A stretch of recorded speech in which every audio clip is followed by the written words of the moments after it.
थेट पोलीस स्टेशनला जातायत का तुम्ही? तुमच्यासोबत कोण कोण आहेत? आणि आता आम्ही इकडनं निघत आहोत. आम्ही काही गाड्या यायच्या, फोन खूप सारे येत होते म्हणून थांबलो होतो.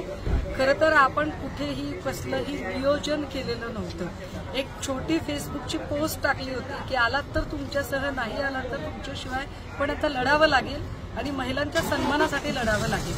मला आनंद आहे की राज्यभरात त्याला चांगला प्रतिसाद मिळाला आणि संबंध राज्यातनं म्हणजे अहिल्यानगर असेल, नाशिक असेल, मुंबई असेल, पुणे असेल, कल्याण असेल, इकडे संभाजीनगर आहे किंवा धाराशिव आहे, लातूर आहे, बीड आहे, नांदेड आहे, परभणी, अशा सगळ्या, सोलापूर, अशा सगळ्या जिल्ह्यातनं लोक इथं पोहोचली आणि या इथली अनेक प्रकरणं गेली 4 दिवस जमा होत होती.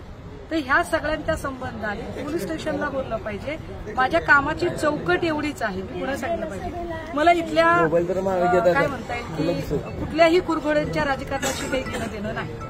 मला इथल्या तुमच्या पॉलिटिकल स्कोअर सेट करण्याचा जे काही कोणाचं असेल तर त्याच्याशी आम्हाला काही घेणं देणं नाही. आमचा कन्सर्न एवढाच आहे की फलटण पोलीस स्टेशन छळछावणी झालेली आहे. फलटण पोलीस स्टेशन मधले अधिकारी नेमके कुणाच्या प्रभावाखाली असतात ते अशा पद्धतीने, म्हणजे एक खून होतो आणि 4 महिन्याच्यात आरोपी सुटतो आणि त्याचा साधा पोस्टमार्टम रिपोर्ट त्यांच्या नातेवाईकांना मिळत नाही. अशा एक ना अनेक अनगिनत घटना आहेत. त्या घटना मी बैजवार पुन्हा एकदा मांडेन तिकडे. पण ह्या सगळ्यांमध्ये संपदा मुंडे या एका प्रकरणाच्या निमित्ताने या सगळ्या केसेस निघालेल्या आहेत. आता या सगळ्या केसेसमध्ये संपदा मुंडेंच्या संबंधाने आम्ही उच्च न्यायालयाच्या देखरेखीखालची उच्चस्तरीय समिती, न्यायालयीन चौकशी समितीची आमची अपेक्षा आहे.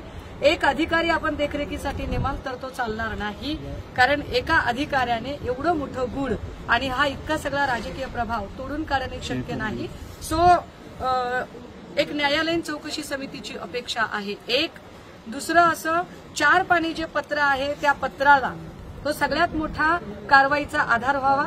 या पत्रामध्ये उल्लेख केलेल्या व्यक्तींची नावे आणि तिला नेमकं तिच्या कारणं काय होती, मृत्यूपूर्व जबाब म्हटलं तरी चालेल की या 4 पानी पत्राला मृत्यूपूर्व जबाब म्हणून ग्राह्य धरण्यात यावं.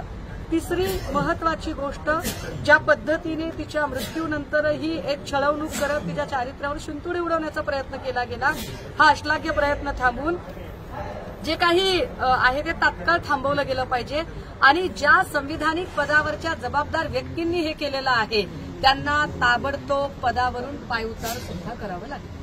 थेट पोलीस स्टेशनला जातायत का तुम्ही? तुमच्यासोबत कोण कोण आहेत? आणि आता आम्ही इकडनं निघत आहोत. आम्ही काही गाड्या यायच्या, फोन खूप सारे येत होते म्हणून थांबलो होतो.